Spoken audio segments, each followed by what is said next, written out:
7분 지났습니다. 아직 푸는 중? 이렇게 파랑채 좀 마시고.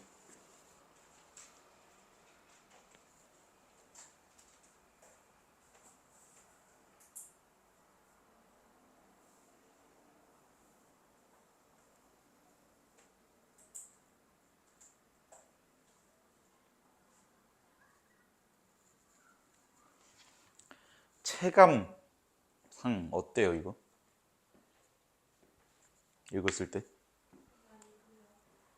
난이도가 됐든 아니면 뭐 느낌이 됐든.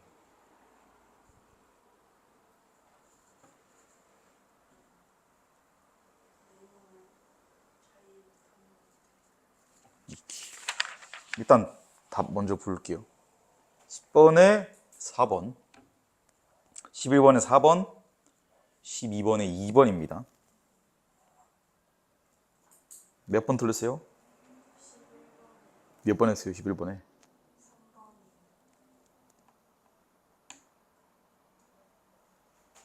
오케이.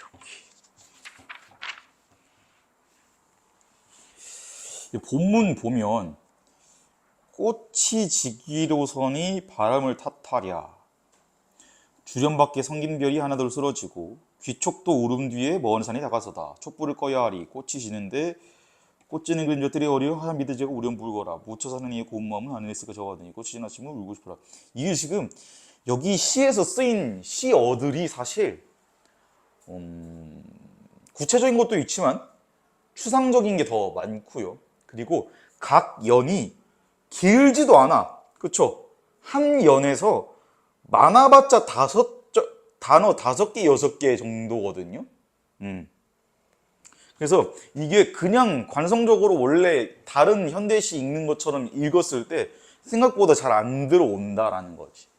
그래서 이런 거 읽을 때가 이제 잘 안 읽힌다고 하면 특정 연에서 이게 뭔 내용일까 하고 그냥 넘어가면 이제 전체 내용이 결국에는 안 들어오는 거고, 이제 이게 문학 풀 때, 그리고 이제 이런 조금 난해하고 추상적인 시일 때, 그리고 선지 최종 판단할 때 결국에 이게 뭔가 확신을 갖고 있어야 이게 판단이 빠르잖아요. 사실 판이 빠르고, 한 판단 갖고 사실 2번, 3번 고민하면 그게 이제 시간 잡아먹는 귀신이란 말이야, 그게.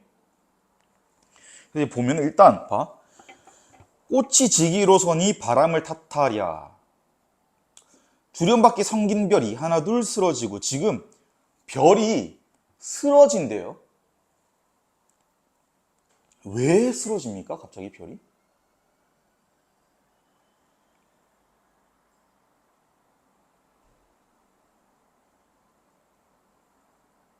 이게 이제 여기 B 연만 봐서는 안 나와요. 왜 이러는지. 두 가지 시어를 결합을 해야 되는데 내가 얘기했던 것처럼 그게 거리가 되게 멀 수도 있거든요. 맨 밑에 보면은, 마지막 연 보면은 꽃이 지른 아침은 울고 싶어라 이러죠. 그렇죠? 지금 아침이 온 거야. 근데 이 연에서 뭐래요? 별이 쓰러진다 했지. 그럼 별이 왜 쓰러지는 거야? 그치. 지금 점점 밝아오는 과정인 거예요. 오케이? 그럼 밑에 귀촉도 울음 뒤에 먼 산이 다가서다. 산이 왜 다가섭니까, 이거?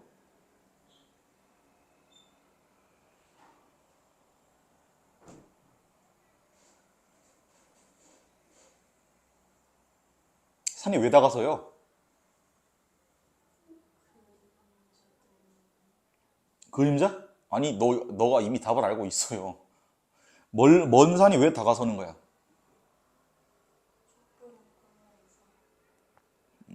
아니요. 아까 정말 얘기해줬다니까? 지금 이거 뭐 하는 시예요? 장면이 뭔데? 아침이 밝아오는 거잖아요. 지금 이게 뭐냐면 산이 보이는 거야. 안 보이던 산이 보이는 거예요.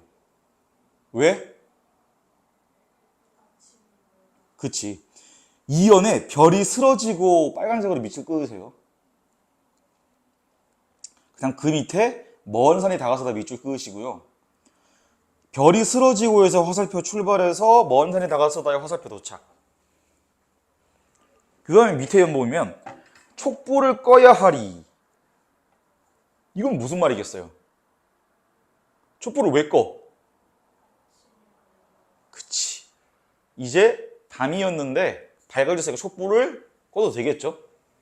그래서 먼 산에 다가서다에서 화살표 출발해서 촛불을 꺼야 하리에 화살표 꼽으세요. 그러니까 지금 이게 아침이 오는 장면인 거지.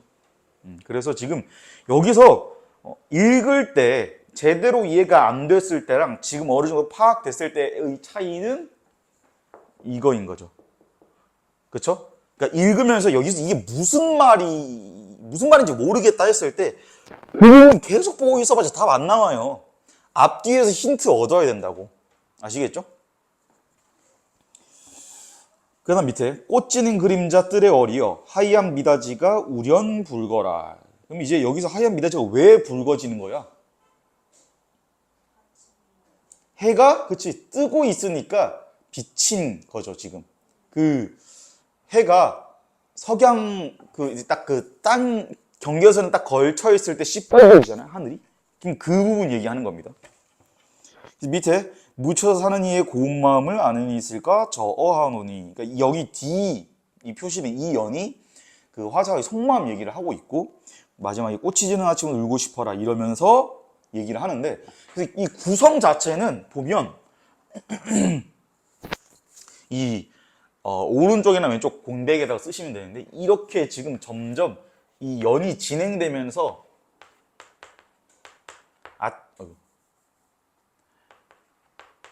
아침이 밝아오는 과정이라는 게 중요한 거예요. 그러니까 지금 우리가 다른 이 시어들을 착착착 연결했을 때 이게 지금 아침이 밝아오는 거구나 라는 거 알 수 있잖아. 그래서 중요한 거는 두 번째 이 표면적인 장점은 아닌데 매우 중요한 장점 뭐냐면 이거를 지금 이렇게 독해해내면서 가져온 근거가 다른 시어에서 가져온 거죠. 근거를. 뇌피셜이 아닌 거야. 그쵸? 이 말은 뭐야? 이걸 읽고 나서 이해하고 나서 그 내용에 대해서 의심하지 않는다라는 거죠. 그쵸? 그러면 판단 속도가 빨라지는 거고 한 번 한 판단에 대해서 두 번, 세 번 판단할 필요가 없어지는 거지. 이게 핵심이야, 이게. 아시겠죠? 그래서 그러니까 이제 그때 어웨이크 할 때 얘기했던 이거는 일종의 기본기 같은 거야. 헌법 같은 거예요. 굳이 따지자면. 무조건 전제로 깔고 가는 거고. 얘는 이제 조금 더 실전성이 있는 이제 원칙 같은 거지. 지켜야 되는 원칙 같은 거지. 그럼 봐봐. 이제 아침이 밝아온다라는 건 알겠고 아침이 밝아오면서 동시에 진행된 일이 하나 더 있어.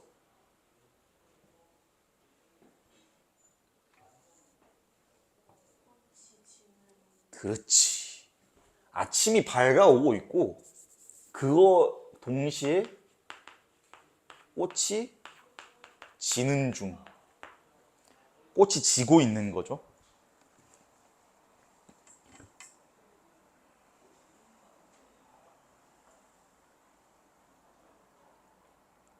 그래서 쌤이 잠깐만. 아까 우리 먼 산이 다가서다 아니지 촛불을 꺼야 하리까지 밑줄 긋고 화살표 했잖아요. 촛불을 꺼야 하리에서 그림자뜰에 어리어 밑줄 긋고 화살표 꼽으시고 그 밑에 미닫이가 우련불거라 밑줄 긋고 화살표 끄시고 그 다음에 우련불거라에서 꽃이 지는 아침에 화살표. 꽃이 지는 아침. 그러니까 이제 내가 너네한테 요구하는 거는 이 과정, 이 화살표 이 과정을 할 수 있으면 된다라는 거야. 그러니까 지금 이게 어려운 거 아니거든요? 그렇죠? 그러니까 이 하는 방식은 이제 알게 됐잖아. 그럼 이제 하면서 익숙해지면 되는 거야. 최대한 많은 시에 적용해보면 되는 거지. 그러니까 이제 지금부터는 이제 간쓰기를 풀든 내신을 풀든 뭘 하든 간에 뇌피셜로만 이해할 게 아니라 이것도 동원해야 한다라는 거. 그래야 결국에는 모르는 시도 읽어낼 수 있거든요. 아시겠죠? 그래서 그게 이제 이 시의 포인트였어요. 결국에는 점점 이게 아침이 밝아오고 꽃이 지고 있구나라는 거. 그러니까 지금 요약하면 되게 짧아요. 이 두 문장으로 끝난단 말이야. 근데 이게 읽으면서 안 읽혔잖아. 근데 지금 이해하고 나면 알겠지만은 떠올려야 하는 이미지들이 너무 추상적이게 잘 안 떠오르거나 그것도 아니거든요. 그렇죠? 그래서 얘는 이렇게 시어끼리 연결해주면 무난하게 읽힌다라는 거고. 그래서 이게 이 시에서만 그런 게 아니라 모든 시에서도 다 드러나는 이제 특징이라는 거죠. 왜냐하면 결국에 문학 시험이거든요. 그러니까 객관적 시험이잖아. 그러면은 결국에는 작품 안에 단서가 있어야 돼요. 답일 수밖에 없는 근거가. 그래서 이게 문학 시험 특성상 근거가 둘 중 하나여야 돼. 무조건 지문에 있던가 아니면 보기에 있던가 인 거야. 그러니까 이 정답이라는 단서가. 그러니까 이 말인즉슨 모의고사에서 수능에서는 이거 두 개에서 얘만 찾으면 끝난다라는 거야. 그러니까 러프하게 말하면 시 하나도 이해 못했는데 정답 찾는 것만 알아도 맞출 수 있다라는 거지. 나는 그 방향을 얘기해 준 거고, 여기서 이제 내신이면 하나가 더 추가되는 거지. 수업. 근데 여기서는 당연히 민혜 쌤이 강의해 주신 것, 그 다음에 그 교재, 그 다음에 프린트, 이것까지 정답의 근거로 써먹을 수 있으면 그게 내신 시험인 거야. 이게 이제 본질이야. 본질. 문학 시험의 본질. 아시겠죠? 얘 지금 옆에 오른쪽 공백 많죠? 이 좀 써놓으세요. 그래서 얘는 지금 우리가 문학 과목이긴 한데 독서에서도 마찬가지로 무조건 적용되는 거예요. 얘는 정답의 단서는 지문과 보기에 있고, 내신의 경우에는 수업 내용에 단서가 있다. 그리고 수업 내용은 강의와 교재 프린트로 이루어져 있다라는 거. 그래서 중요한 거는 뇌피셜은 오직 도움까지만 오케이. 결국에 최종 픽은 지문이랑 보기에서 답 근거가 있었는지를 봐야 돼요. 결국에 최종 픽은. 아시겠죠? 그래서 왜냐면 이거 안 하면은 이제 유난히 의문사 당하는 경우가 많잖아. 그러니까 예를 들면 모의고사에서 독서 지문은 풀고 나면은 이 조졌다 싶으면은 알잖아요. 이거 조졌구나.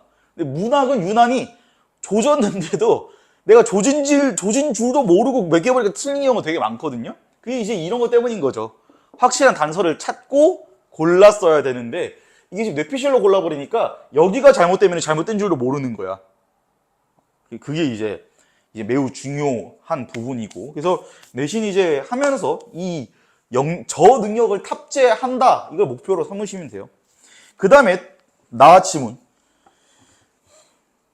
흥부 부부가 박덩이를 사이하고 가르기 전에 건넨 웃음살을 헤아려 보라. 헤아려 보라 밑줄 그으시고요. 이게 이제 화자가 매우 단언하고 있죠. 그렇죠?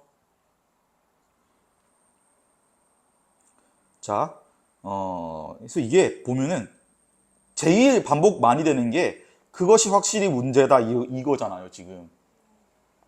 그러니까 제일 많이는 아니고 첫 번째 연애는 마지막 연의 마지막 행에서 반복되는 게 그거잖아요. 그리고 그 문제다라는 게 웃음이 물살이잖아. 그럼 웃음이라는 건데 웃음의 정체가 뭐냐 이거야. 뭐예요, 웃음의 정체가?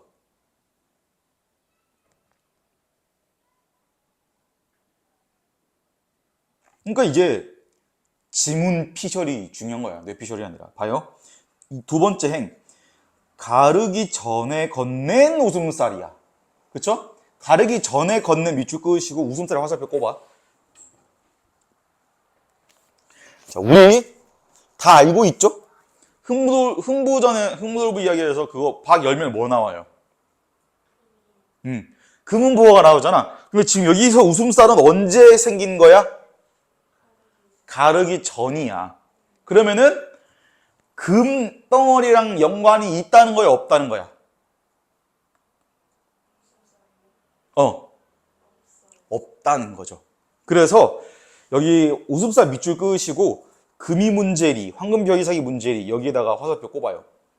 얘네가 지금 문제가 아니라는 거죠.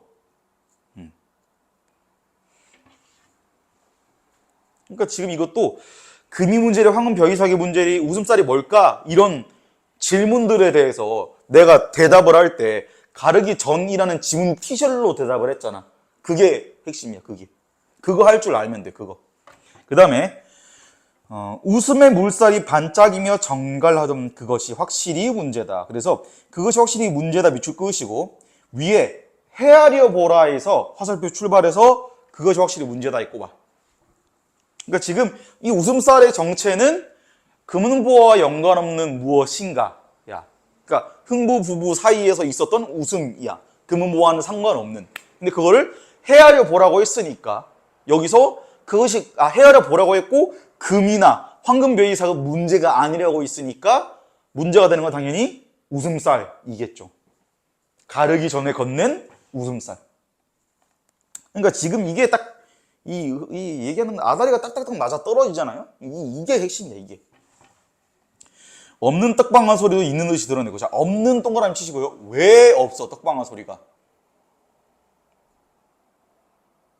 왜 없어?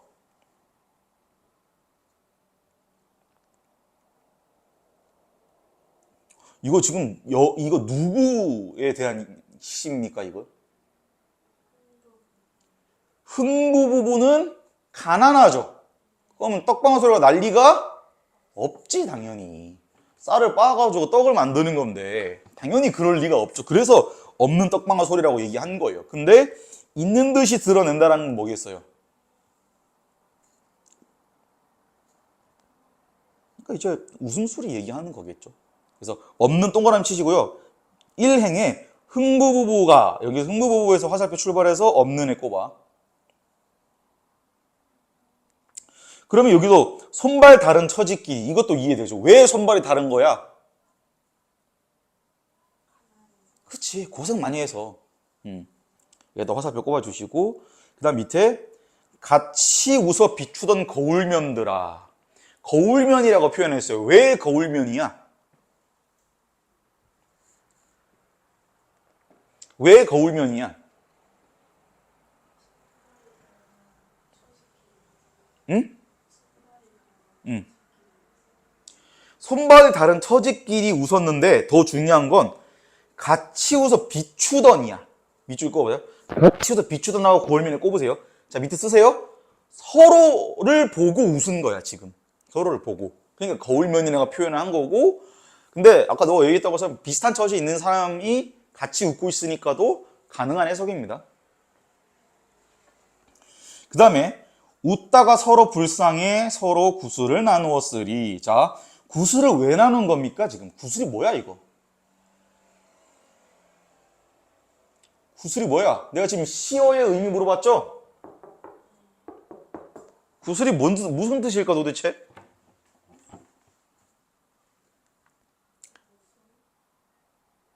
무슨? 구슬 바로 앞줄, 바로 윗줄 봐. 뭐라 그래요? 웃다가 서로 불쌍해인 거죠. 서로 불쌍해 밑줄 그거예요. 구슬은 뭘까 그럼? 눈물. 화살표 꼽으시고 눈물 쓰시면 돼요. 그러니까 구슬의 의미는 눈물이야. 이게 지금 내가 나의 뇌피셜로 얘기하는 것도 아니고 어디 해설에서 얘기한 거 피셜로 얘기하는 것도 아니고 교과서 피셜로 얘기하는 것도 아니고 지문에서 얘기한 거 근거로 얘기하고 있습니다. 아시겠죠? 그러다 금시 절로 면에 온 구슬까지를 서로 부끄리며 먼 물살이 가다가 소스라쳐 반짝이듯. 서로 소스라쳐. 자, 서로 소스라쳐 밑줄 끄세요. 왜 서로 소스라쳤죠, 지금?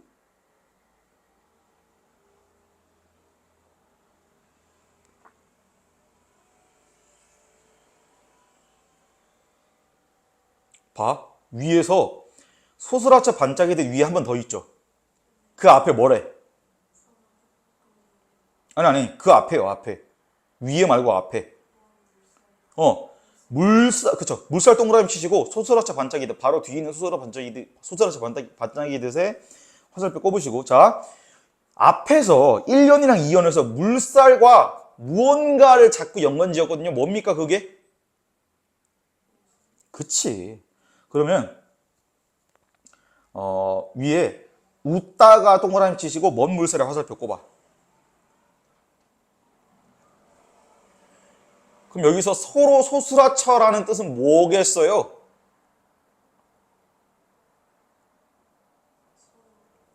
그치. 서로 깔깔깔 웃는 거를 서로 소스라쳐라고 표현한 거야. 소스라쳤다는 게 지금 귀신 보고 무서워서 소스라친 게 아니잖아. 그쵸? 앞에서 얘기한 것처럼 웃음을 물살에 비유했는데 물살을 서로 소스라친다고 얘기했으니까 물살처럼 서로 소스라친다고 했죠. 근데 물살은 웃음과 자꾸 연관을 지었으니까 여기서 소스라친다라는 거는 웃음을 이야기하는 거겠지. 그래서 웃음 물살을 지었다고 헤아려 보랴. 그것은 확실히 문제다 이거죠. 그래서 여기서 이제 얘기하는 이 문제다 이러는데, 우리가 이제 내가 몇 번 얘기했지만 문학 개념어도 그렇고 시어도 그렇고 그냥 단순히 일상적인 뉘앙스로만 이해해서는 안 되는 경우가 많거든요. 여기도 마찬가지죠. 이게 실제로 가진 뜻이 우리 제일 많이 일상적으로 쓰는 건 이제 프로블럼이라는 의미가 있겠죠. 야, 이거는 우리가 해결해야 될 문제야. 이런 거 있죠. 근데 두 번째는 퀘스천이라는 의미도 있잖아. 이 문제 풀어봐. 그렇죠? 마지막으로 뭐가 문제야? 할 때 What's the matter? 이러잖아. 그 matter인 거지. 여기의 의미는 이 의미야. 이 문제의 의미는. 이해됩니까? 그러니까 중요한 거는 뭐다? 웃음이라는 거야. 황금베이삭이 중요한 게 아니고 금이 중요한 게 아니고 웃음살이 문제다. 웃음살이 중요한 거다라는 거야. 이해됐어요? 그러면 이제 시에서 얘기하고자 하는 게 또렷해졌죠? 이게 지금 내가 얘기하고 싶은 거야. 너네가 이렇게 읽었으면 좋겠다라는 거. 매우 이제 빈틈없이 단단하게 딱 읽어서 그 내용을 쌓아가는 거. 아시겠죠? 그러면 10번에서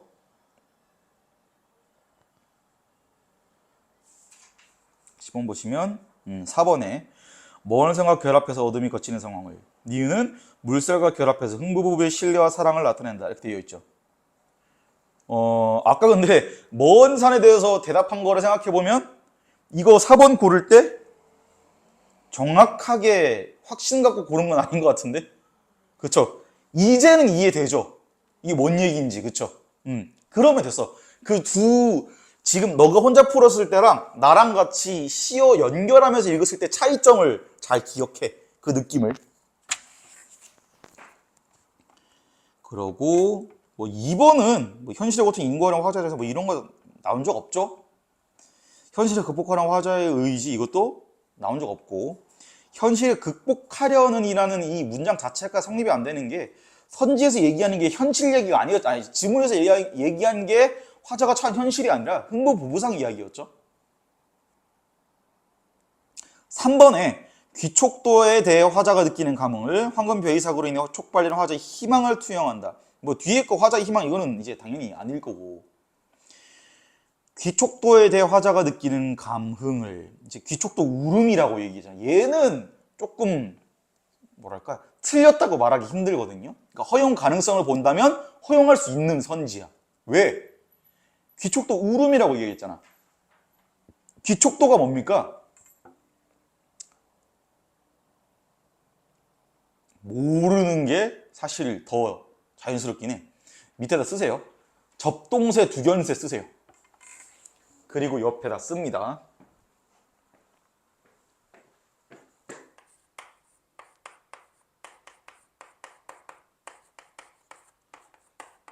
관습적 상징이라고 쓰십시오.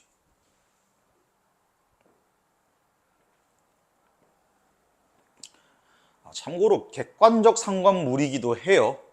감정이입물이기도 해요. 왜냐면은 접동세, 두견세, 새가 실제로 엉 울 수 없잖아.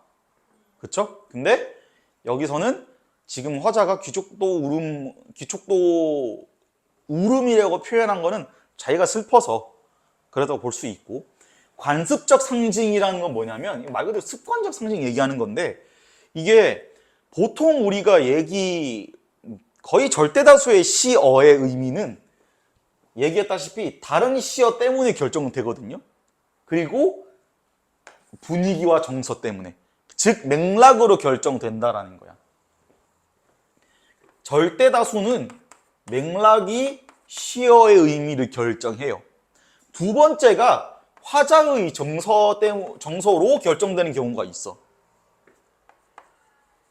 시어의 의미가. 이게 이제 객관적 상람물 얘기하는 거예요, 내가. 그러니까 예를 들면 사슴이 슬피 운다 이런 거 있죠. 사슴이라는 시어를 보고 쟤는 슬피 울고 있는 대상이네 라고 이야기한 거는 맥락적으로 그런 게 아니라 화자가 자기 정서 때문에 의미를 고정해버린 거죠. 이 사슴들의 울음의 의미를. 그쵸? 그 마지막이 이거야. 관습에 의해서 의미가 설명되는 경우가 있어. 여기서 말한 관습은 뭐냐면, 쉽게 말하면 시작은 뭐냐면 오마주 같은 거였어요. 오마주가 뭐야? 오마주. 따라하는 건데 그냥 베낀다랑 뉘앙스가 좀 다르죠. 그러니까 이제 존경의 의미를 담아서 이제 영화가 될 수도 있을 거고, 뭐 그림이 될 수도 있겠고, 드라마가 될 수도 있겠고. 예를 들면 이제 그 뭐지? 매트릭스에 나오는 빨간 약, 파란 약 이런 거 있죠. 엄청나게 수많은 것들이 수많은 매체에서 오마주 했잖아. 그런 걸. 그래서 그걸 떠올리면 되는데, 이제 중국의 매우 매우 유명한 시인이 맨 처음 이 두견세, 접동세, 귀촉을 그리움에 대한 오늘 왜 이렇게 말이 안 되지? 그리움과 연관된 새라고 글을 쓴 거야. 이제 그리움을 표현해주는 새라고 쓴 거야. 그래서 우리나라 작가들이 오마주 한 거야. 샤라웃 한 거라고. 근데 그게 한 명이 그런 게 아니라 두 명, 세 명 이렇게 하다가 점점점 계속 이제 대대로 내려오는 거야. 그래서 실제로 조지온 이건 현대시거든요. 근데 접동세, 두견세 이거는 고전 시가에서부터 계속 이어집니다. 관습적 상징. 그래서 이 관습적 상징을 가지는 것 되게 많아요. 그러니까 예를 들면 이런 거잖아. 봉황 얘기 나오면 뭐야? 임금이죠, 당연히. 그런 거 얘기하는 거예요. 그래서 그 옆에다 관습적 상징이라고 쓰시면 됩니다. 그래서 이런 거는 관습적 의미를 가진 시어들이 몇 개 있거든요. 나올 때마다 찝어서 이런 거 관습적 상징이구나, 이런 것도 있구나 하고 머릿속에 넣어 놓으시면 돼요. 그 다음에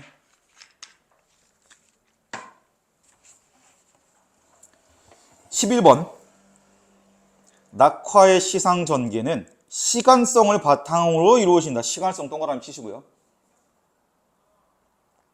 찰나의 시간을 주관적으로 확장하는 방식으로 찰나의 시간을 주관적으로 확장 밑줄 그으세요.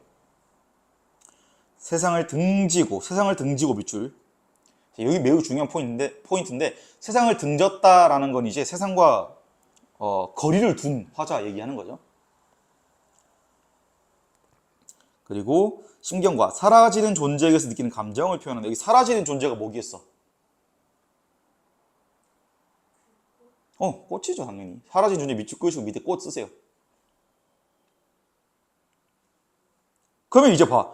주관적으로 확장한다는 게 뭐겠어요? 찰나의 시간을 주관적으로 확장한다는 게 이거야. 꽃이 지는 게 찰나겠죠. 근데 주관적으로 확장했다는 건 뭐예요? 우리가 그런 거 있잖아. 되게 재밌는 거나 좋아하는 거면 시간이 되게 빨리 갈 때가 있죠. 혹은 인상적인 경험을 할 때는 시간이 되게 느리게 가는 것 같은 경우도 있잖아. 그 얘기하는 거예요. 이 문제에서 우리가 얻어갈 수 있는 교훈은 뭐냐면, 일단 첫 번째로는 당연히 보기에서 이 문장을 줬을 때 그걸 내버려 두지 말고 키워드 위주로 잡으라는 거야. 여기서 이 선지 판단이 갈릴 수 있겠다 하는 포인트. 그건 당연히 내가 누누이 얘기했던 위험한 단어들에서 이루어지는 거죠. 함축한 정보가 많거나 성립되기 어려운 거, 혹은 특정 범위를 제한하거나 조건을 주거나 이런 거. 그래서 밑도 마찬가지야. 자연을 대하는 화자의 태도가 들어가는데 여기도 밑줄 그으세요. 이제 예전부터도 얘기했지만 시는 결국에 문학은 이 100명이 읽으면 100개 해석이 있기 마련이거든요. 이런 보기를 주는 이유는 그 100개 해석이 아니라 그 중에 하나, 평가원에서 의도한 그 보편적인 해석으로 읽어보세요 하는 거야. 방법을 정해준 거라고. 그리고 이제 어쨌든 그래서 아까 다시 원래 얘기로 돌아가서 보기에서 이 문제에서 알 수 있는 교훈은 첫 번째, 보기에 나오는 단어들은 미리 키워드를 잡아놓는다.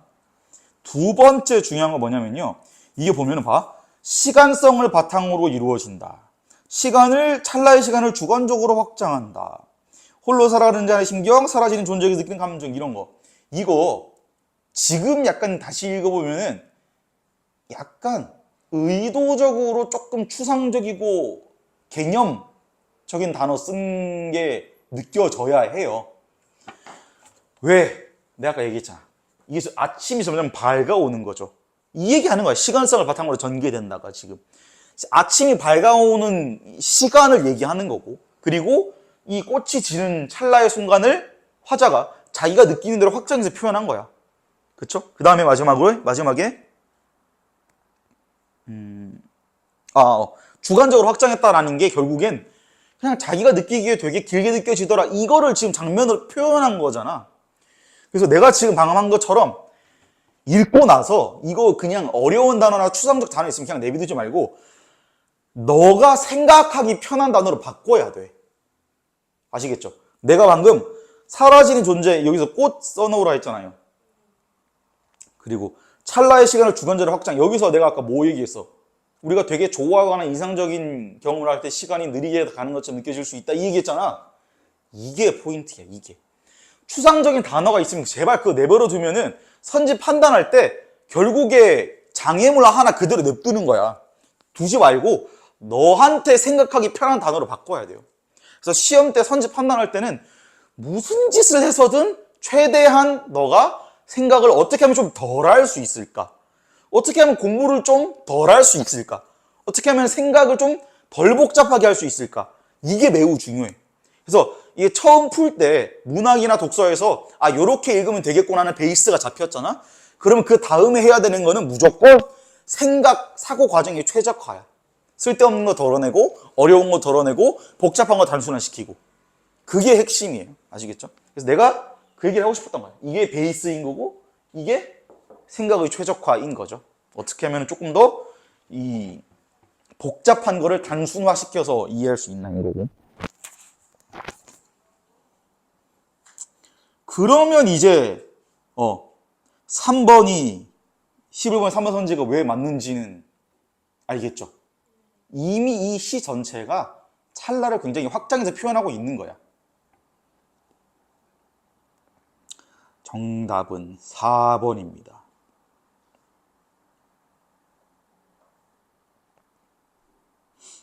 그래서 이게 지금 고운 마음이 알려지는 것을 저어한다고 되어 있거든요. 그러니까 이게 여기 부분 잘 읽었어야 돼. 묻혀서 사는 이의 고운 마음을 아는 이 있을까야. 아는 이 있을까 저어하노니 이 고민하는 이게 두려워하는 거거든요. 지금 내가 여기 있다라는 걸 알아주는 사람이 있으려나? 이러는 거예요? 아니야. 묻혀서 사는 나의 고운 마음을 누가 알아줬으면 좋겠다 이거예요. 알아줬으면 좋겠다는 대상이 묻혀서 사는 이가 아니고 고운 마음을이야. 아시겠죠? 그리고 뒤에 세상을 등진 자가 느끼는 문명으로부터의 소외감을 제시하는군. 이게 보기에서 자연을 대하는 화자의 태도가 드러난다 이러면서 봐. 꽃이 진다고 하니까 얘 지금 되게 슬퍼하죠. 그렇죠? 근데 보기에서는 이 시랑 자연을 연관지어 보세요 이러는 거거든.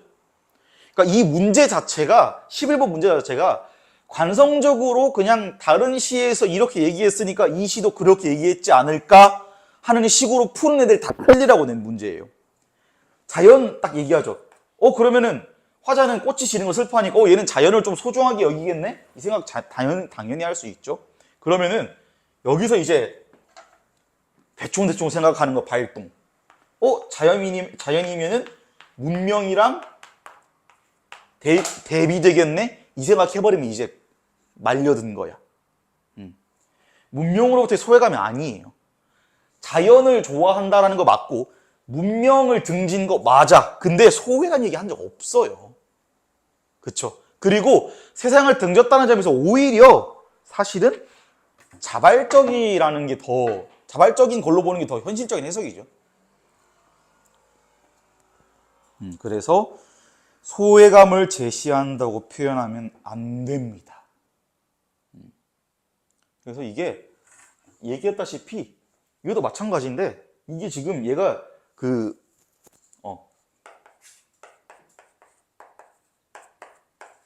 묻힌 이의 마음이랑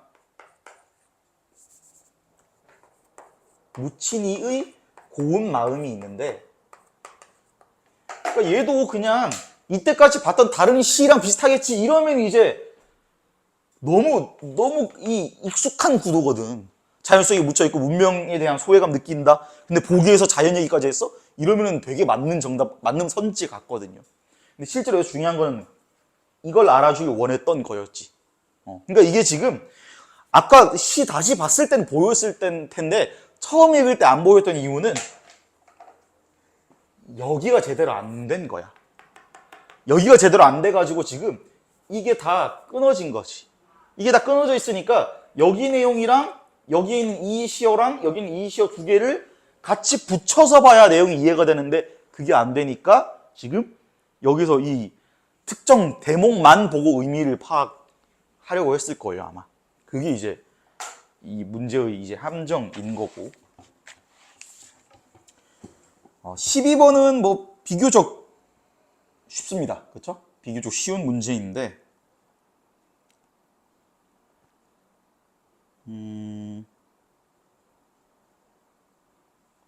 2번 이어는 없는과 있는을 대비하여 물질적 풍요를 바탕으로 정신적 풍요도 얻을 수 있음을 강조하고 있다. 이것도 지금 보면은 봐.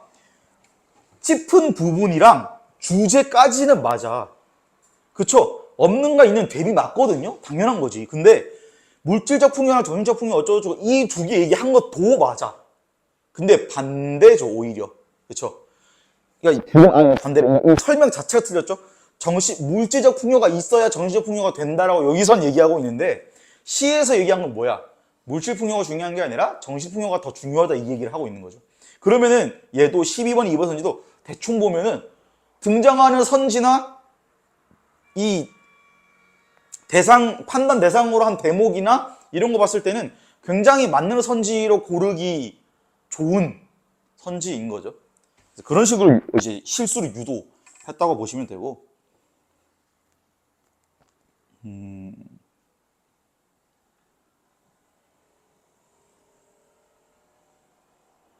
그래서 나머지 12번 선지는 다 적절한 선지니까 이거 이제 읽어보시면서 이거 내가 시 읽으면서 이 생각을 할 수 있었나? 를 떠올리셔야 돼요. 복습할 때. 그 다음에 두 번째로 이게 여기 맞는 선지인데 이게 왜 맞는 선지지? 이거 설명이 가능해야 돼. 그게 이제 복습 제대로 하는 거예요. 아시겠죠? 스텝 2 보면 영탄법 사용 맞아 틀려.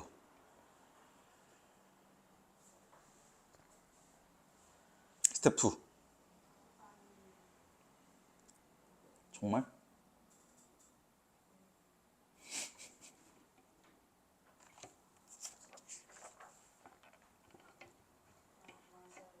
어디?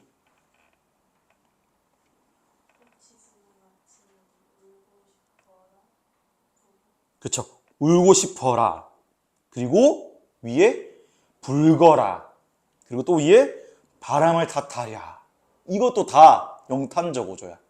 영탄적 어조는 얘기했죠. 두 가지야. 첫 번째는 감탄사, 두 번째는 감탄형 종결어미. 아시겠죠? 색채 대비 있어 없어?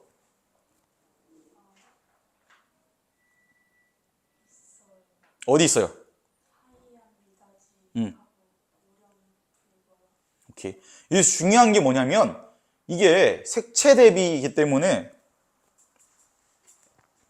우리가 이제 국어 시간이잖아요. 어쨌든 보색 대비를 찾는 게 아닙니다. 그래서 다른 색깔 두 개가 나왔고 그 다른 색깔 두 개가 각각 다른 시적 대상을 얘기하고 있으면 그냥 색채 대비야.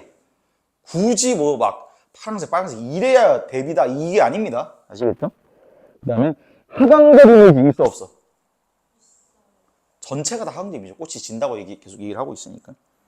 시간의 역전은 없어요. 그래서 이게 이렇게 적어보세요.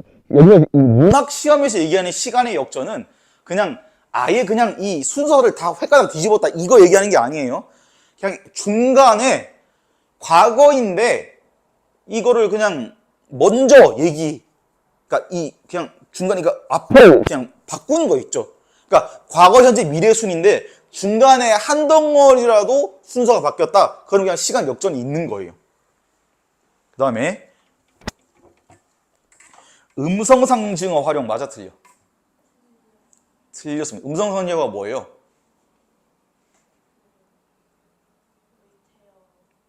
밑에 의성어, 의태어 밑에 쓰세요. 둘 다 포함이에요. 그 다음에 화자 자신의 신념을 고백의 어조로 표현하고 있다. 맞아 틀려? 아니에요. 자기 신념에 대해서 이야기하고 있다. 맞아 틀려?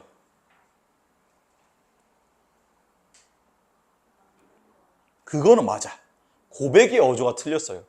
밑에 여기 어조 동그라미 치고요. 어조가 뭐냐면 톤이거든요. 톤이야. 실제로 번역할 때 이걸로 번역하거든요. 이건 어디서 판단해야 하냐면은 쓰세요. 쓴 어휘랑 그러니까 여기서 어휘는 동사 형용사도 포함이에요. 그리고 두 번째 문장 종결어미 이 두 가지 위주로 보면 좀 나타나요. 근데 중요한 거는 그것들을 봐야 된다라는 거. 어휘 하나, 종결어미 하나 말고 그것들을 봤을 때 고백적 어조가 드러나야 돼요. 여기서 고백이라는 게 성립하려면 진솔한 얘기를 해야 돼요. 자기 마음속에 있던 얘기를 솔직하게 털어놓는다라는 그 느낌이 있어야 돼요. 털어놓는다가 핵심이야. 털어놓는다가. 그냥 자기 신념을 얘기한다는 고백이 아닙니다. 그래서 바람직한 상황 상상 yes. 가치 있는 삶에 대한 생각을 권유해오죠. 맞아 틀려?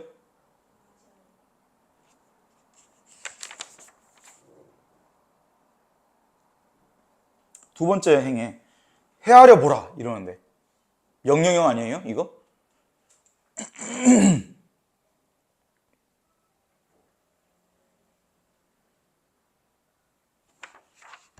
내가 왜 물어보냐면 문법도 그렇고 이게 종결어미나 이런 거 나왔을 때 제발 부탁이니까 글자 모양으로 외우면 안 돼.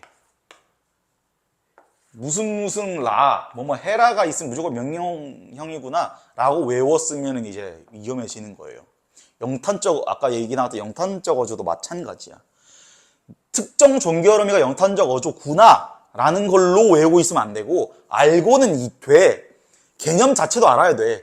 영탄이니까 감탄하는 말이구나 라는 개념 자체도 알고 있어야 돼요. 여기서 지금 봐. 헤아려 보라 이러잖아. 이게 무슨 뜻이에요? 헤아려 보세요야 이거는. 그래서 권유의 어조 맞고요. 정신 무슨 풍자 틀렸고요. 동일한 시어 반복 너무 많죠.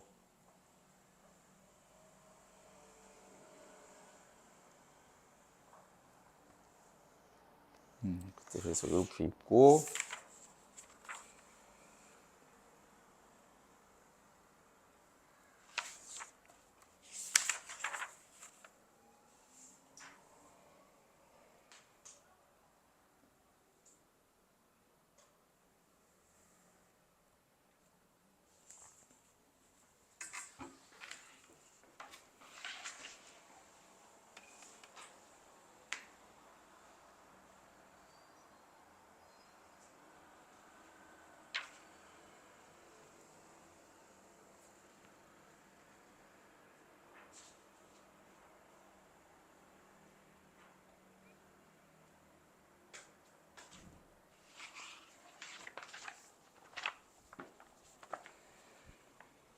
그래서 얘기했다시피 이걸 한 이유는 저거예요. 시어의 의미를 알아채고 싶으면 다른 시어에서 단서를 찾을 수 있다라는 거. 그래서 내신 그 시 공부할 때도 이게 자습서에 설명이 있을 때 그게 외부 지식과 연관된 게 있고 그냥 시 안에서만 단서를 찾을 수 있는 게 있거든. 그런 게 외부 지문이는 엮여서 나오겠죠. 혹은 외부 지식과 연관된 설명이 있으면 그 외부 지식과 교집합, 그러니까 시대적 상황 같은 거, 교집합이 있는 시가 엮여서 나오겠죠. 그래서 자습서 볼 때도 파란 글씨 있으면 이게 혹시 다른 다른 시어에서 힌트를 얻을 수 없나? 단서를 얻을 수 없나? 그거 찾는 연습하세요. 100% 나옵니다. 그거. 문제, 그 시어의 의미 물어볼 때 그게 겹칠 수밖에 없어. 왜냐면은 이게 다른 시어가 특정 시어의 힌트를 주고 있다는 것 자체가 이미 두 시어가 다 상징성을 갖고 있다는 거거든요. 무언가를 함축하고 있다는 거거든. 그래서 그 시어 무조건 시험에 나와요. 아시겠죠?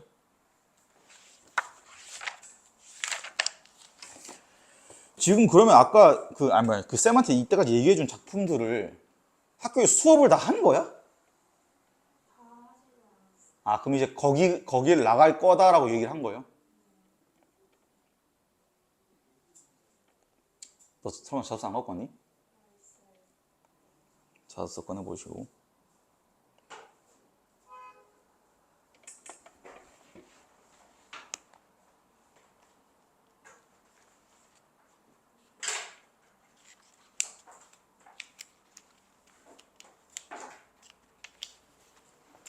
다음 시간에 그 프린트 학교에서 했던 거 가져오세요. 가져오는 거 귀찮으면 아니면 사진 찍어서 보내주셔도 되고.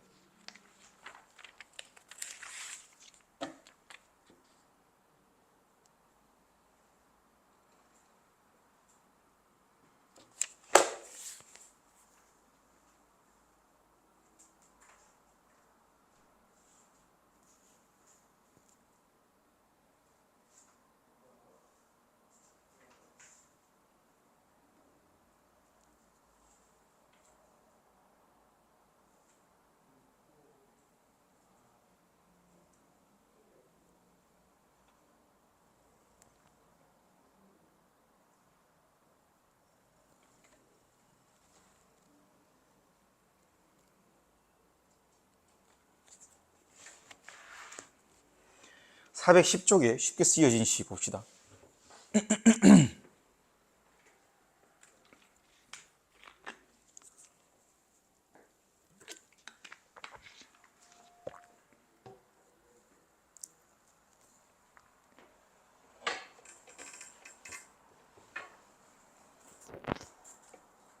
이거 학교에서 수업했어? 그러면 이거 이제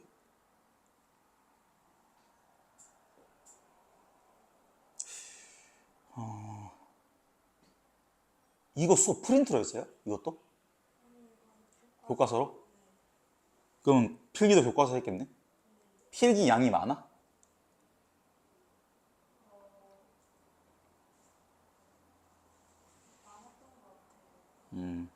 오케이, 일단 본문 볼게요.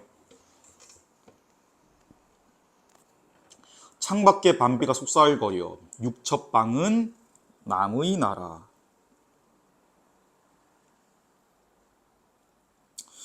자, 육첩방이 뭐냐면요. 여기 지금 보면은 일본식 자담이 6장 이렇게 되어 있고 다담이는 보통 가로, 석자, 세로 6자 정도 크기 이렇게 적혀 있잖아요. 자, 이거 보고 이 어휘풀이를 보고 너무 화가 났어. 왜냐하면 석자, 6자 이러는데 이게 몇 센치인데 그게 도대체. 내가 이거 읽고 너무 이 속상했던 이 킹받은 포인트. 도대체 이거 애들 보고 읽으라는 거야 말라는 거야. 이게 그러니까 내가 문학 문제지도 그렇고 가끔 해설지도 그렇고 너무 쓰는 사람 위주로 쓰는 게 너무 많아. 그게 지금 애들 몇 자인지 이거 한자가 몇 센치인지 누가 어떻게 알아 이게. 그래 이게 몇 자인지 몇 센치인지 얘기해줘야 이게 이 실감이 날 거 아니야. 한자가 30cm, 30cm.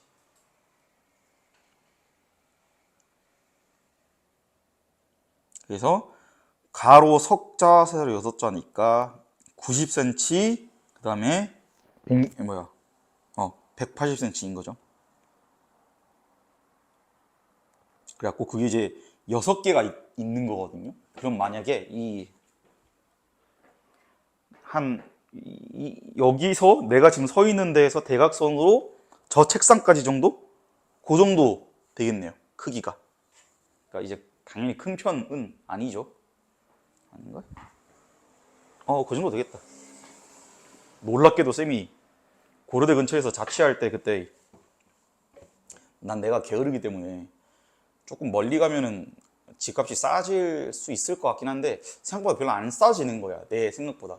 그래서 그냥 뭐 어차피 비싼 거 그냥 학교랑 가까이에라도 살자 라는 식으로 이제 했거든요. 그때 방 크기가 6첩방만 했어. 그러니까 진짜 한 이 정도 되는 거야. 그래서 현관이 여기 있으면 여기 화장실 이렇게 있고 화장실 이렇게 볼록 튀어나와 있고 침대 여기 있고 여기 싱크대 있고 여기 정면에 책상 있고 책상 여기 창문 있고 딱 이랬어요. 정말 힘들었습니다.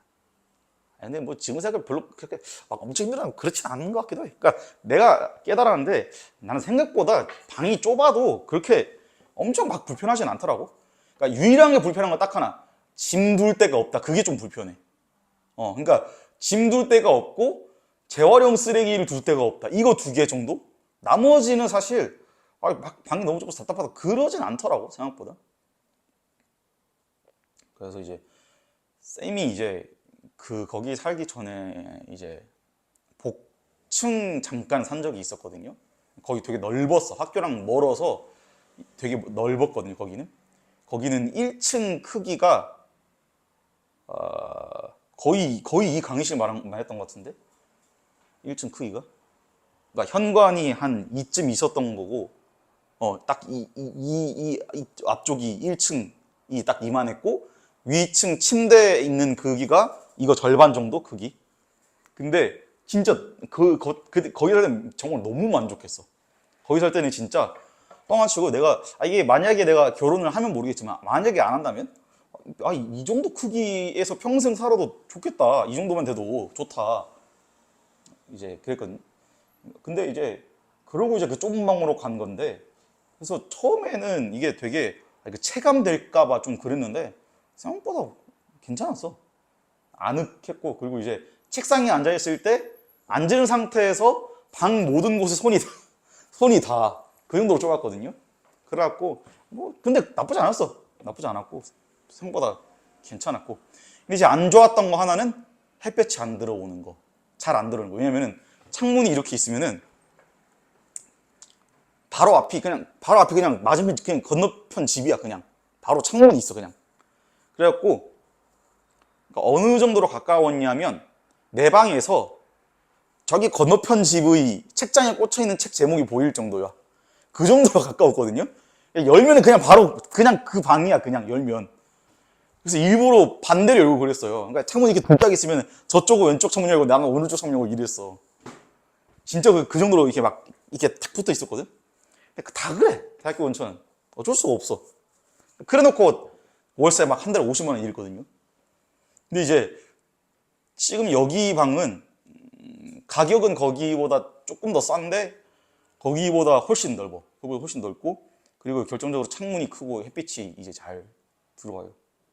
그리고 이제 딱 이제 창문으로 보이는 게 사람이 아니라 하늘이 보이고 건너편 멀리 있는 건물이 보이는 게 아주 만족스러워. 아주.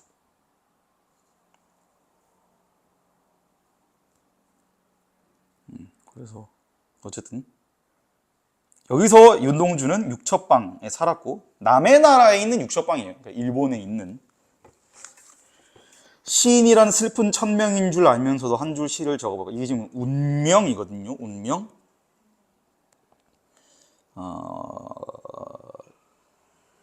여기다가 시인 옆에다가 쓰세요. 현실의 자아. 그러니까 지금 이 쉽게 쓰여진 시 전체가 자아를 성찰하는 거거든요. 그러니까 자아 성찰 쉽게 얘기하면 뭐냐면 내가 지금 뭐 하고 있는 거지? 이게 자아 성찰이야. 내가 지금 뭐 했지? 이게 자아성찰이고, 내가 지금 이러면 안 되는데 가 자아분열, 자아불안. 그러니까 자아분열이 진짜 무슨 막 이상 그 소설처럼 진짜 막 누가 봐도 정신병스럽게 나오는 그게 자아분열이 아니고,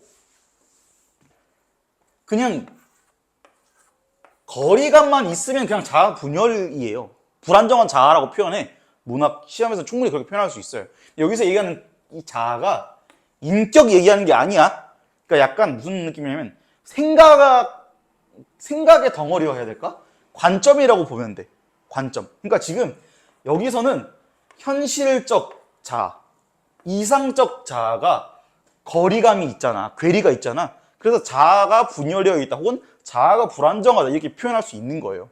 정신병 걸린 거 보고 그렇게 얘기하는 게 아니야. 정신분열증 그런 거 보고. 그래서 문학에서 얘기하는 건 이거예요. 괴리감만 있으면 이제 그렇게 표현하고, 그래서 시적 긴장감 이런 거 있죠. 가끔 보이는데 이것도 문학에서 얘기하는 긴장은 막 스릴이다 그게 아니다. 그게 아니고 텐션 이야기하는 거야. 텐션. 이게 영어로는 이거거든요. 그러니까 이거를 그냥 그대로 번역하다가 긴장이라는 단어로 옮겨버린 거야. 근데 우리나라는 여기에 압박감, 막 무슨 스릴 이것까지 같이 포함되어 있잖아. 그래갖고 이 의미가 헷갈리게 되어버렸는데 원래 의미는 텐션이에요. 텐션. 잡아당긴다는 뜻이야.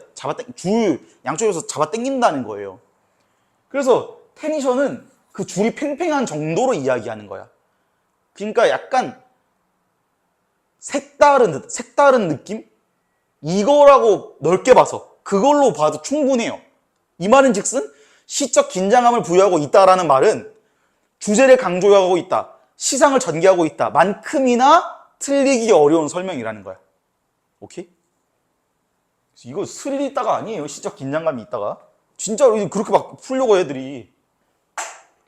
그래서 이게 결국에 우리나라 이 문학 이론의 대부분은 그 영미문학, 특히 문학 비평론에서 가져온 게 많기 때문에 저게 이제 번역하는 과정에서 저게 이제 필연적으로 생긴 문제인 거죠. 그렇다고 팽팽함이라고 번역할 수는 없으니까.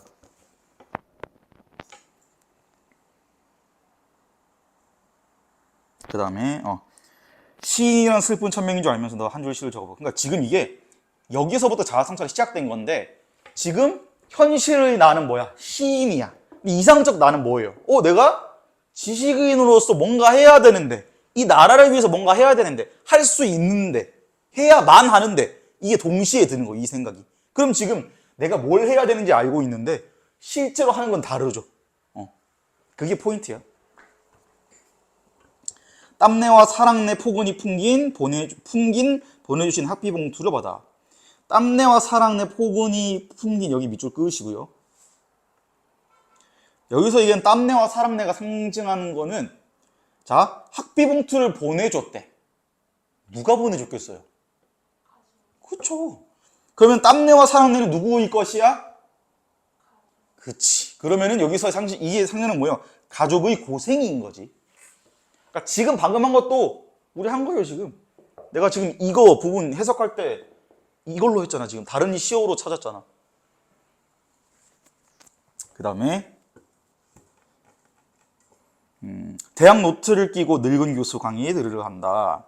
생각해보면 어린 때 동물을 하나 둘 죄다 잃어버리고 나는 무얼 바라 다만 홀로 침전하는 것일까. 여기서 침전은요, 너네 이제 과학 시간에 배우지 않나? 침전물 배우지 않나? 그쵸? 깔아앉은 찌꺼기들 얘기하는 거, 그 침전이야.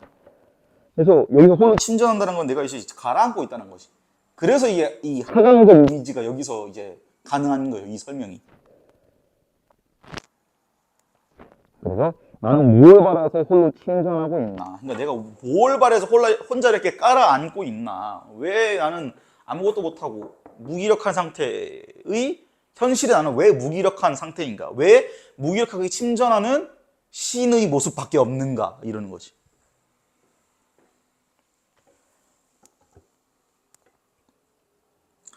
인생은 살기 어렵다는데 시가 이렇게 쉽게 쓰여지는 것은 부끄러운 일이다. 왜 부끄럽다는 거야? 그러니까 그게 왜 부끄러운 일이에요? 시가 잘 쓰는 게 왜 부끄러운 일이야? 시 잘 쓰면 좋은 거잖아.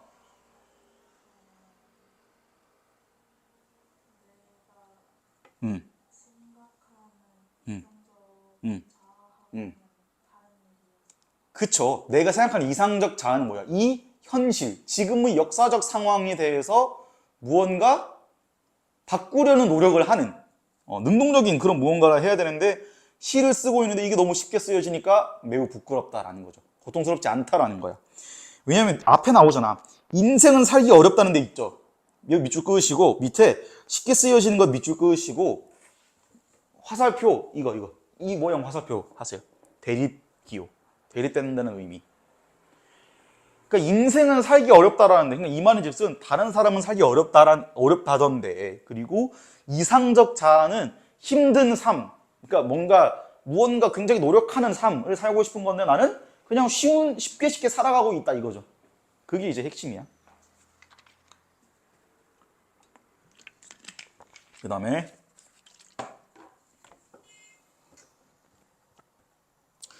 육첩방은 남의 나라 창밖에 밤비가 속살거리는데 이게 지금 1년의 이제 변주거든요. 변주. 그래서 이 부분 뭐 당연히 문제 나옵니다. 이게 그러니까 변주가 나왔기 때문에 뭐랄까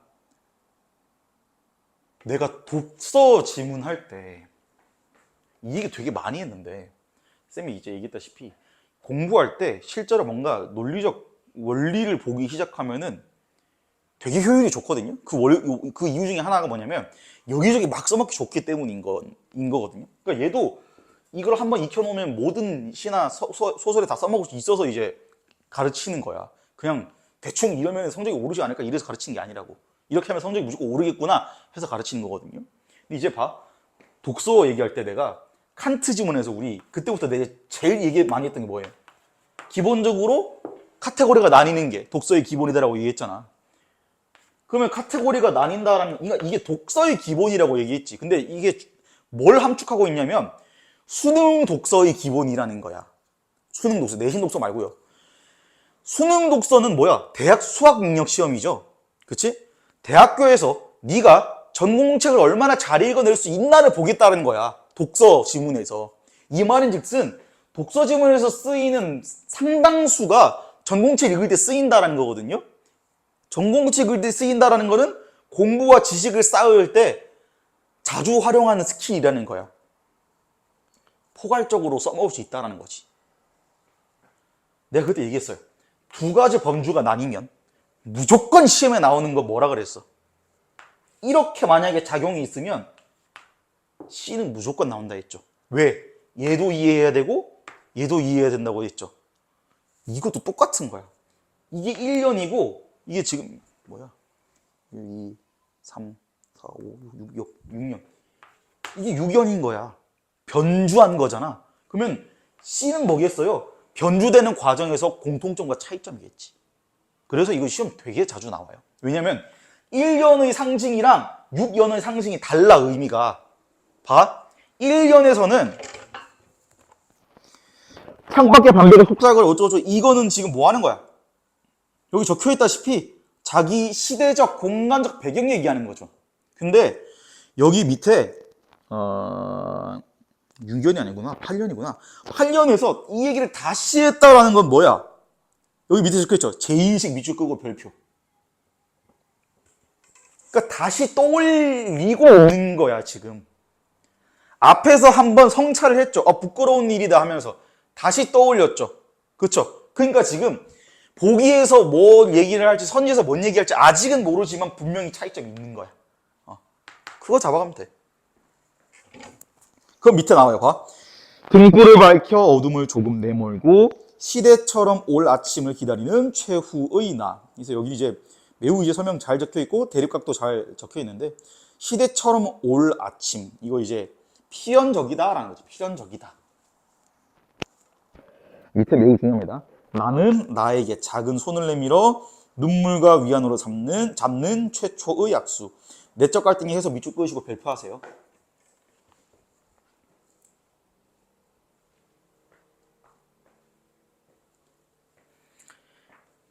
자아의 갈등이라고. 자아의 갈등이라고. 현실적 자아와 이상적 자아의 갈등이라고. 갈등. 이게 되게 신기하지 않습니까? 그렇죠? 여기저기 다 때려박아도 되는 게 갈등이라서 나오는 거야. 근데 중요한 거, 자, 해소됐다 그러죠. 얘가 없어졌다고. 그렇죠? 당연히 중요한 거야. 갈등이라는 게 있으면, 갈등이 있었다. 이게 C라고 생각해봐. 갈등이 없어졌다. 이게 D라고 생각해봐. 왜 시험에 나오는지 뻔하지. 그렇죠? 그리고 이것뿐만 아니라 문학 이 작품 자체가 애초에 두 자아 간의 괴리감을 주제로 쓴 거잖아. 근데 이게 지금 가면서 어떻게 된 거예요? 좁아진 거거든. 그쵸? 해소된 거예요.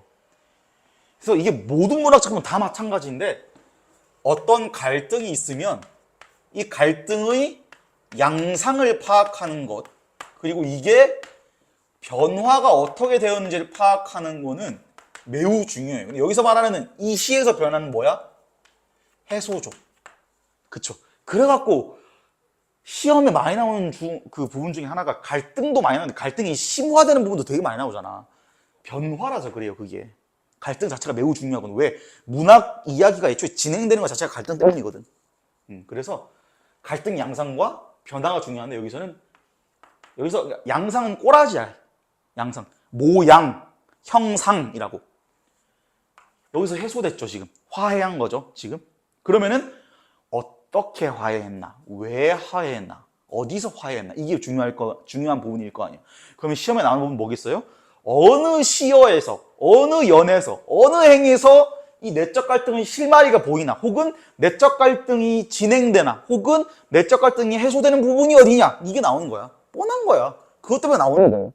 내가 이 원리 얘기를 자꾸 하는 이유는 뭐냐면, 이렇게 공부하면 쉽게 쓰여진 시 공부하면서 다른 시에도 써먹을 수 있잖아. 이 내용을 그대로. 그게 중요한 거야. 아시겠죠? 그래서 이게 쉽게 쓰여진 시가 아니라 다른 시를 읽더라도 자아가 됐든 뭐가 됐든 대립각이 세워지거나 갈등이 나온다? 그러면 갈등의 양상, 갈등의 해소, 이걸 무조건 잡아가야 되는 거야. 어쨌든 그래서 최초의 악수 해서 현실 극복의 의지를 다졌다라고 되어 있습니다. 그래서 이제 밑에 핵심 이분 보면 화자의 자아, 분열과 화합 이런 거 있죠. 그래서 이거 이제 지금 매우 아까 이제 내가 한 얘기 생각하시면 되고, 상징적 시어의 대립, 얘도 매우 중요합니다. 매우 중요한데 옆에다 쓰세요. 이 다른 시에서도 찾을 수 있어야 함. 그래서 이게 지금 사실 핵심 1, 2, 3 다 그래. 다른 시에서도 찾을 수 있어야 돼요. 그래가지고 핵심 1, 2, 3 공부할 때 그냥 이게 핵심이구나, 이게 핵심 1번이구나, 이게 핵심 2번이구나, 이게 핵심 3번이구나 이러면은 진짜 비효율적인 공부하는 거야. 기억력에 의존하는 거야. 그냥 그럼 시험 치고 다 까먹어버리는 거지. 그래서 이게 어떻게 가능한가, 이거 다른 시에서 찾는 이 시도를 해봐야겠다, 이거 하면 돼요. 그러니까 화자의 상황과 자아 분열과 화합, 상징적 시어의 대립, 이거는 생판 처음 보는 시에서도 내가 찾아봐야지. 그거 하면 돼. 그거 하면. 그래서 남들은 하나 얻어갈 때 5개, 10개 얻어갈 수 있는 거야. 그래서 그렇게 하면 되고, 그리고 참고로 이제 이번 시험 때는 이제 조금 내신 대비 때 지난 시험 때 있었던 아쉬운 점을 좀 보완하려고 해요. 지난 시험 때는 구술 테스트 위주로 했잖아요. 그렇게 하니까 되게 깊이 있게 물어볼 수 있고 깊이 있게 내가 가르쳐 줄 수 있어서 좋긴 했는데, 이 뭐랄까, 시간에 좀 얽매이는 게 좀 컸고, 그리고 반복하기가 좀 어려웠다는 게 좀 컸거든요. 그래서 이번에는 백지복습을 메인으로 할 거야.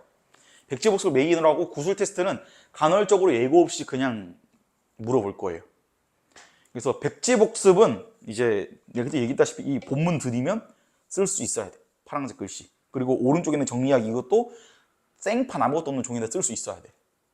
그래서 중요한 포인트는요, 이번에는 제가 그 표로 정리해서 기필코 무슨 일이 있더라도 모든 작품에 대해서 다 통과해야만 집에 보내줄 겁니다. 아시겠죠? 그래서 이미 우리 조교쌤한테도 부탁해놨어요. 내가 만약에 내 수업 시간에 이걸 볼 시간이 안 되면 우리 조교쌤한테라도 부탁해서 시험을 통과하셔야 됩니다. 아시겠죠? 그래서 백지복습 확실히 이제 하셔가지고 이제 열심히, 특히나 지금 이게 2학년은 작품 개수가 많다 보니까 미리미리 준비해 공부해가지고 클리닉 때 와가지고 거의 통과만 한다 이 느낌으로 해야 됩니다. 아시겠죠? 그래서 일부러, 물론 지금 이제 시간 자체가 엄청 모자란 건 아니지만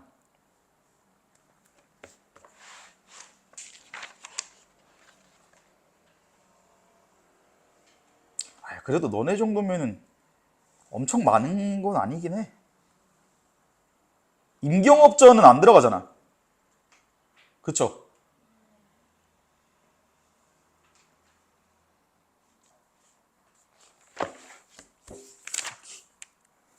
다음 뒤에 학습활동. 이거는 이제 당연히 알겠지만 학습활동 여기가 사실상 형식만 바뀌지 여기 내용은 무조건 출제된다고 봐야 돼. 출제 안 될 수가 없어. 그 출제를 하시려는 범위에 학습활동이 걸릴 수밖에 없거든요. 당연히 다 외우셔야 합니다. 당연히. 이제 당연히 다 외우신 다음에 자기 언어로 이제 설명할 수 있어야 되고. 여기 264의 광야 수업했어? 저희 강연을 응. 고1 때 다 내신 대비를 했었어가지고 그래서 대신 박시분방으로 한 거였었어요. 그럼 얘는 안 나오는 거야? 광야는? 안 나올 것 같긴 해요. 별로 시원한 대답이 아닌데? 같긴 해요? 선생님도 그냥 수업만 안 나간다고 말하실지 자세히는 안 해주셔가지고 수업만 안 한다 이렇게 말씀하셨어? 이미 고1 때 다 내신으로 배웠으니까 이 다른 외부 지문으로 나갈 거다면서 이제 아, 박시분방 1학년 쌤이 그대로 올라오셨어요? 네, 아, 이번에 따라오신 거예요, 그러면? 그런 것 같아요.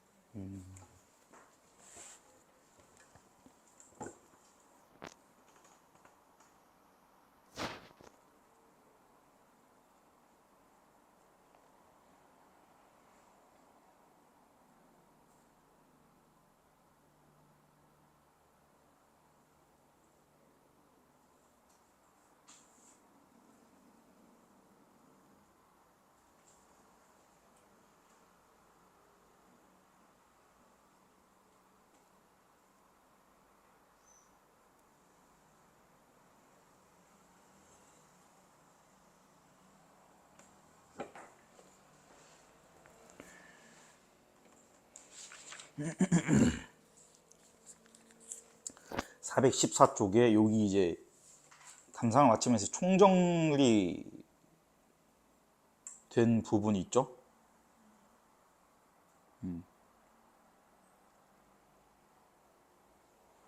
여기 지금 특징에 두 자아의 대립과 화해 밑줄 그으세요. 그 다음 밑에 상징적 시어의 대립 밑줄 그으시고, 그 다음 밑에 감각적 이미지 밑줄 그으시고, 시적 대상 구체화 밑줄 그으세요. 당연히 이 내용을 모르는 애는 없을 거예요. 이제 내가 지금 거의 200번째 얘기하지만 이게 어디서 드러났나를 찾으면 돼요. 아시겠죠?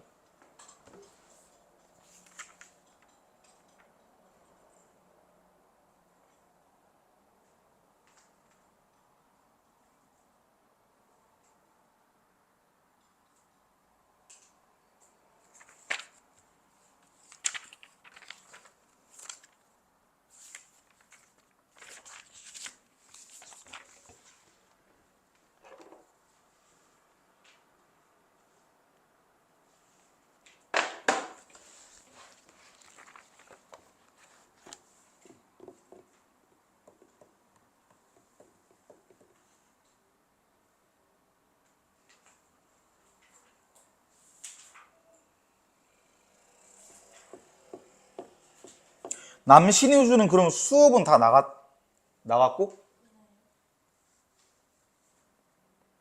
지금 너 기억상 쉽게 쓰여지는 시에서 자습서 내용이랑 너네 필기 내용이랑 차이가 많이 나요? 아니 있어? 있는 것 같긴 해? 아 그래? 그래서 일단 혹시 모르니까 필기한 내용 사진 찍어서 보내줘.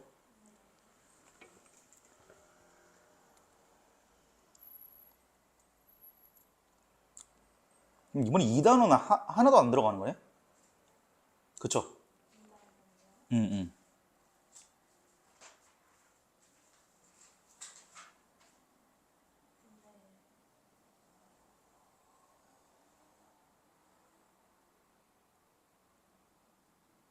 오케이. 지금 일단 10분 쉬었다가 다시 시작할게요.